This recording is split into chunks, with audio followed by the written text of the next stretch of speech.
Today we celebrate San Pedro. Central America claimed its first saint with his canonization, and he is known as the Saint Francis of the Americas. He wanted to become a priest, but God had other plans for the young man, born into a poor family on Tenerife in the Canary Islands. You should know the Canary Islands are not called the Canary Islands because they are canaries there, but because Canaria in Latin is the plural for dogs. So the Isole Canariana are islands that have lots of dogs there. Well, in any case, he was a shepherd until age 24 when he began to make his way to Guatemala, hoping to connect with a relative engaged in government service. But by the time he got there, he was out of money, and after working there to earn more, he got to Guatemala the following year. When he arrived, he was so destitute, he joined the bread line established by the Franciscans.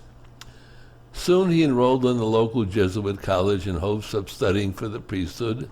No matter how hard he tried, however, he could not master the material and withdrew from school.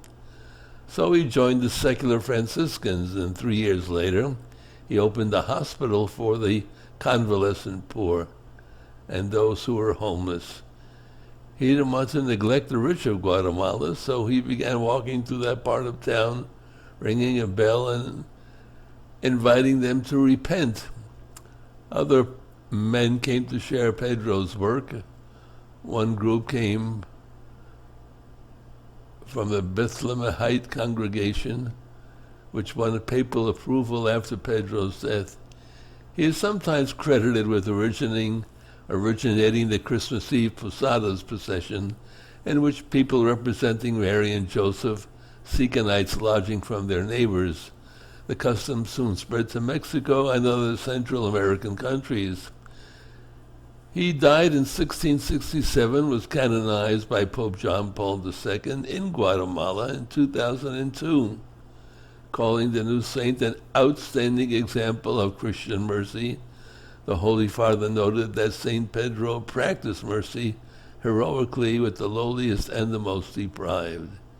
Speaking to an estimated 500,000 Guatemalans in attendance, the Holy Father spoke of the social ills that plague the country today and of the need for change.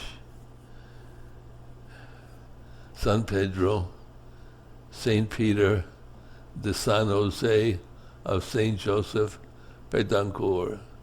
There's a lot of saints in one name, and it's always a good reminder.